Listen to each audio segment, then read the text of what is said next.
பன்னிக்கறியை பத்தி ரிசர்ச் பண்ணி ஒரு சயின்டிஸ்ட் எழுதியிருக்கான், ஒரு அமெரிக்கன் சயின்டிஸ்ட்.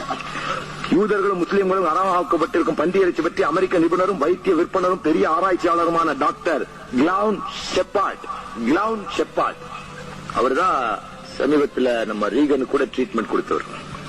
அப்படிதான் கவனிச்சுக்காளுங்க. இந்த பன்னிக்கறி திங்கிற மக்கள் அமெரிக்கா, யுனைடெட்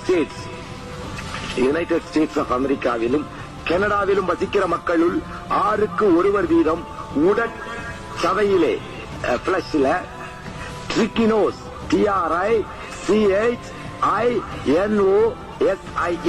என்னும் கிருமிகள் நிறைந்துள்ளன. இந்த ட்ரிக்கின்லா TRICHENELLA என்னும் கிருமிகளுள் பன்றிக்கரியை உணவாய் உட்கொள்வதால் தான் அந்த நோய் தோன்றுகிறது.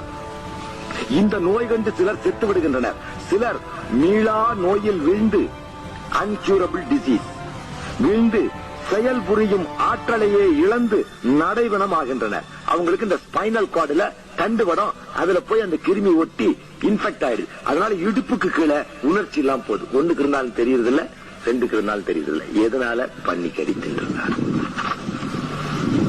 அப்படி இருக்கிறது எல்லாம் ஏன் படுத்தாங்கறியா? அந்த பன்னி கொழுப்புல இருந்து எடுக்கிற ஒரு மெடிசன் டயாபெட்டிஸ் கியூர் பண்ணு.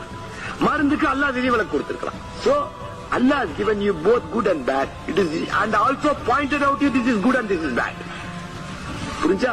சரி, நான் வேற சொல்றேன். இதை கேட்டுங்க அவனுடைய ஆராய்ச்சி. ஏன்னா இது வெரி பிக் டாக்டர்.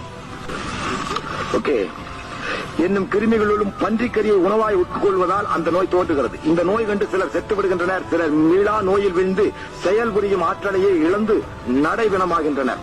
இக்கொடிய நோய்க்கு எப்படிப்பட்ட உடல் வலுவுள்ளவனும் இரையாகாது தப்ப முடியாது. இவ்வியாதிக்கு மருந்தும் கிடையாது.